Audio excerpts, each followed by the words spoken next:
Enzo Recto, kalaban ang katiwalian at kasinungalingan, kakampi sa katotohanan at kabutihan. Ano po yung naging reaction ni Ombudsman, no? Nung malaman po itong rally ng INC kanina? May wino kung anong naging unang reaction? It's par for the course, sabi niya. It comes with the territory. Dahil alam naman ho niya na yung gravity po ng trabaho dito sa Office of the Ombudsman ay ganung level na po. Pero mandato ho kasi ng opisina na to exact accountability from people who have misused or abused their position in government.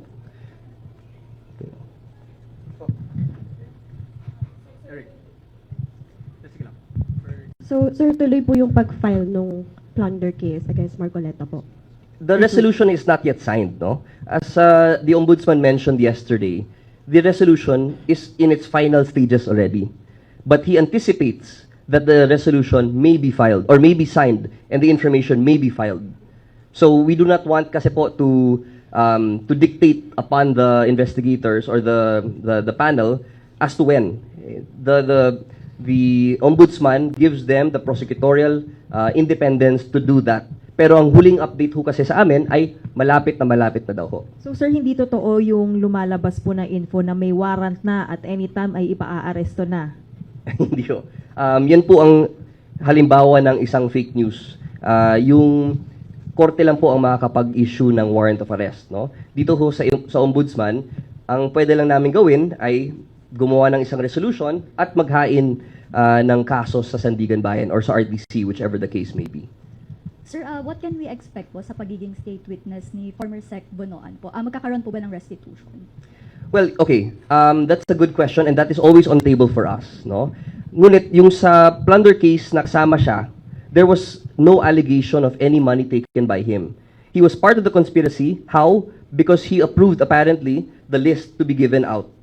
Doon ho pumili ng mga projects. But no allegation of money was ever alleged in that case specifically. Now, the question is, how much would it be if he were to restitute or to return money? That is something that we are negotiating right now. That is something that we have to see, but it will not be directly to the Office of the Ombudsman. It will have to be approved by court, as with all restitution cases. Sir, good afternoon. On Secretary Bonoan po, kasi yung kinaso po sa kanya, sir, 2 counts of graft and plunder. Plunder, it's a non-bailable offense. Yes. And you went from suing him for plunder Yes. to considering him as a state witness. So how do you explain lang dun, sir? Kasi parang 360 yung turnaround. You mentioned when you filed the case, part siya ng intricate mechanism of this illegal budget insertions. Yes. And of the taking public funds away Yeah. from where it is supposed to be. How do you explain this turnaround, sir? Yeah. So, at that time, hindi pa po siya cooperative. At that time, we wanted to talk to him dahil, like you mentioned, he was part of the intricate scheme, which makes him a good candidate because he was in the intricate scheme. So, at that time, actually, ang sulat po kasi ng lawyer ay mga 3 weeks ago. At that's why there were a lot of things that had to go into the decision to make him state witness. Nung pumasok ho yung letter na yon, pinakita ho namin kay Ombudsman at sabi niya, explore. Dahil it might be a good opportunity. So, at the time that we filed the case, there was no intention for him to cooperate. Now, with the case being filed, I guess we pushed on a pressure point. Now they're willing to cooperate. And if the cooperation means it could lead us to even bigger fish, because dito sa scheme na ito, alam naman ho natin, ang nasusunod talaga ang mambabatas. The former House Speaker may have had a big role to play when we talk about percentages. Diba? So, yung mga statements niya, yung conversations niya with the House leadership, with certain congressmen, is very vital to our investigation. There will be no document trail kasi, di ba? When you talk about corruption, in this magnitude especially, wala ho yan talagang paper trail. What you can get, however, are conversations, statements, testimonies from people who were there in the room. Kaya po, napakahalaga yung role din ni Sec Manny Bonoan. But we were already willing to file against him. Kaya namin siya finailan talaga ng plunder case. Pumasok na siya sa kulungan. Kaya siguro naisip niya na makipagtulungan na lang siya sa amin. Sir, follow-up lang po doon, sir. Before you filed the case against him, hindi po ba nag-reach out ang ombudsman sa kanya na baka pwede kang maging testigo? Wala po bang ganong offer on the part of the ombudsman? There was, but it was met with resistance. Kaya finailan talaga namin siya. Okay. Thank you, sir. Sir, on another topic lang Yes. po, update lang po dun sa, kung nag-file na po ba ng answer si Senator Cayetano and former Sergeant at Arms Mau Aplasca and Senator Robin Padilla dun sa obstruction of justice complaint? Di ba pinapasagot po sila ng oo. Office of the Ombudsman? Hindi pa ako updated dun sa kaso na yan. I'll get back to you once I have the details. Sir, paano po makakatiyak yung taong bayan po na hindi po nakapanig lang sa mga kaalyado ng gobyerno yung magiging statement po ni dating Public Works Chief Manny Bonoan? Ano yun, sorry?